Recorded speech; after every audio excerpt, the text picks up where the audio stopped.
Hoje vamos falar sobre as origens do Airsoft. O Airsoft surgiu no Japão durante a década de 1970. Devido a leis muito restritivas, que tornaram praticamente impossível a posse de armas de fogo por civis, os aficionados tiveram que recorrer a armas de pressão para que pudessem adquirir e colecionar seus modelos favoritos sem ter que burlar nenhuma lei.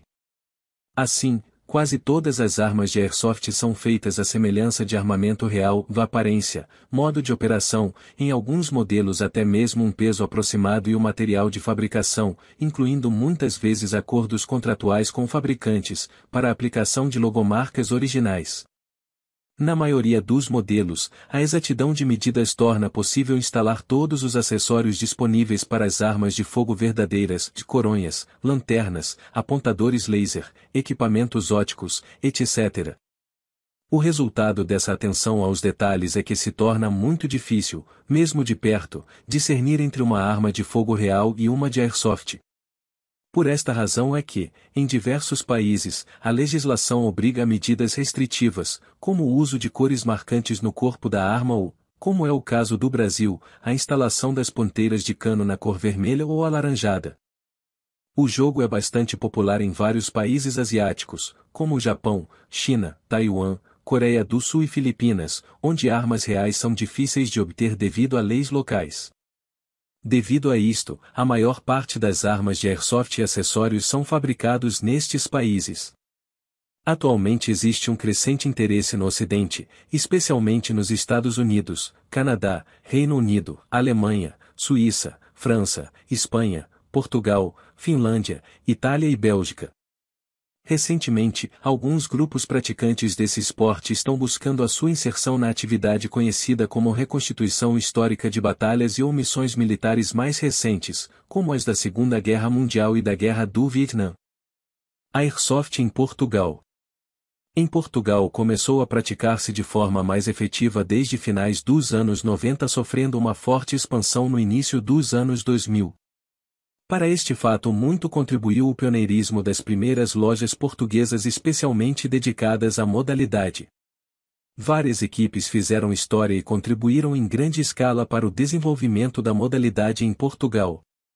Existem milhares de jogadores atualmente inscritos nas diversas associações promotoras de desporto, como obriga a lei, e um leque de novas equipes registradas no Sistema Nacional de Informação Desportiva SNID. Para se praticar a Airsoft em Portugal, deverá estar associado a uma APD, as réplicas pintadas de cor fluorescente amarela ou vermelha na ponta e na coronha, e sempre transportadas em malas devidamente condicionadas. No Brasil, o Airsoft começou a ser divulgado em 2003 pelo portal Airsoft Brasil. Após diversas reuniões com a Diretoria de Fiscalização de Produtos Controlados, o Airsoft passou a ser conhecido pelo órgão do governo brasileiro que regula os produtos considerados controlados no país, o Exército Brasileiro. Esta reunião deu início à elaboração de diversas minutas que resultaram na edição da atual portaria que oficialmente cita o nome Airsoft no Brasil. Sendo assim, em dezembro de 2007, foi lançada a portaria número 006-D-Log, que regulamenta o uso dos equipamentos usados na prática do esporte Airsoft.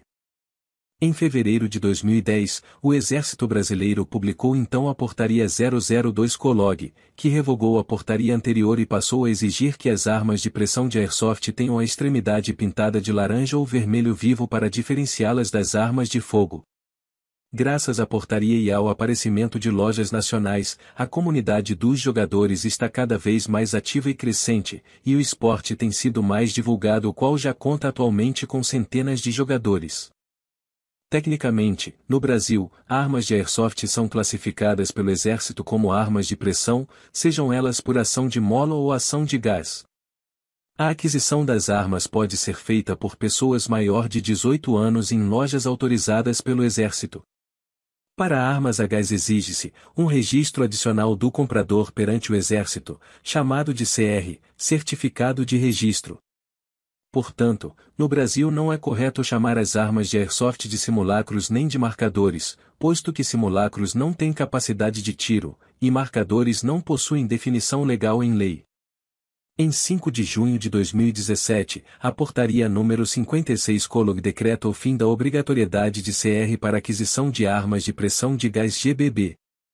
A comunidade de jogadores é bastante ativa, a grande maioria dos grupos exige que o jogador apresente nota fiscal de loja devidamente autorizada pelo Exército para poder jogar, inibindo assim o descaminho e importação ilegal de tais armas, prática que tornou possível o desenvolvimento sadio da modalidade, com a presença no país de diversas lojas regularizadas para a venda de armas de airsoft e insumos para os jogadores. Em praticamente uma década de atividades não se tem notícia de nenhum acidente mais grave entre jogadores no Brasil, sendo que a única recomendação obrigatória é o uso de óculos de proteção, embora alguns jogadores prefiram também usar máscaras para proteger todo o rosto. A velocidade do disparo varia, tipicamente, de 200 até 600 fps, pés por segundo, sendo que no Brasil é aplicado, comumente, o limite de 400 fps com munição 0.20 G. Os disparos nesta velocidade podem ser sentidos pelos jogadores, mas não causam maiores danos. A dor é equivalente a um beliscão, tipicamente menor que outras modalidades, como o também popular paintball. As esferas plásticas não possuem tinta em seu interior, sendo que a atividade é balizada pelo sistema de honra, sendo que cada jogador é responsável por se acusar quando atingido. Tal sistema tem funcionado muito bem no Brasil, especialmente devido ao fato de que somente maiores de idade participam dos jogos. O usuário pode, alternativamente à aquisição no mercado nacional, cerca de 2 vezes mais caro que comprar no exterior, ou importar seu próprio equipamento. Para tanto deve providenciar uma licença no Exército, e demora entre 1 a 3 meses para ser deferida. Sem tal autorização a importação é ilegal, impedindo o jogador de participar dos jogos e adicionalmente, podendo causar problemas legais como a retenção e destruição do equipamento, além de processo administrativo perante o Exército e também processo judicial caso ocorra o descaminho, o não pagamento de tributos. Nos últimos anos alguns estados brasileiros procuraram reconhecer o esporte, através de projetos de leis estaduais, alguns tiveram sucesso, como os estados de Pernambuco, Ceará e Rio de Janeiro, no último caso, com amplo debate entre os praticantes, responsável em realizar a primeira audiência pública estadual sobre a temática, sendo aprovado o projeto de lei 852 de 2015, de autoria da deputada estadual Marta Rocha, do partido PDT Rio de Janeiro, que reconhece o paintball e o airsoft como desporto e regulamenta suas práticas e seus equipamentos no estado do Rio de Janeiro. Atualmente o projeto de lei 4.546/2012 visa regular tanto o airsoft quanto ao paintball no Brasil, estando tal projeto em deliberação no Congresso Nacional. Com a aprovação de tal lei várias lacunas serão preenchidas e o controle das atividades será aperfeiçoado, dando maior segurança jurídica a todos os esportistas, sendo este um desejo antigo dos praticantes das atividades.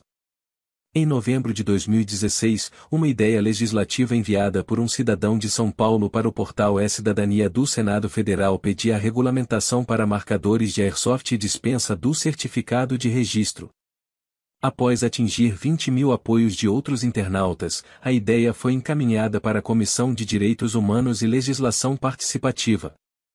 Em junho de 2017, a comissão aprovou o relatório do senador Paulo Rocha do Partido PT, pela rejeição da sugestão legislativa número 8 de 2017. No início da legislatura de 2019, o airsoft novamente se encontra em voga no país, através do projeto de lei número 1444/19 de autoria da deputada federal Major Fabiana, do partido PSL do Rio de Janeiro, que propõe que as armas de pressão sejam recepcionadas no Código Penal Brasileiro, modificando o artigo 155 do Código Penal Brasileiro.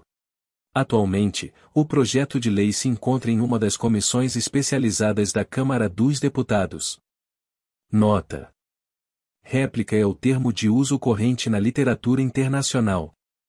Devemos evitá-lo no Brasil, em função da diferente concepção que dele faz a nossa legislação. A palavra não aparece no R105, o Regulamento para Fiscalização de Produtos Controlados, onde consta porém, a expressão simulacro. Já a Portaria 02/, de 26 de fevereiro de 2010, dispositivo que regula a comercialização de airsoft, utiliza como sinônimos os termos réplica e simulacro, enquanto os define como objeto que visualmente pode ser confundido com uma arma de fogo, mas que não possui aptidão para a realização de tiro de qualquer natureza. Segundo a portaria, portanto, a airsoft é arma de pressão. Se inscreva, ative o sininho e ative todas as notificações, curta, comente e compartilhe.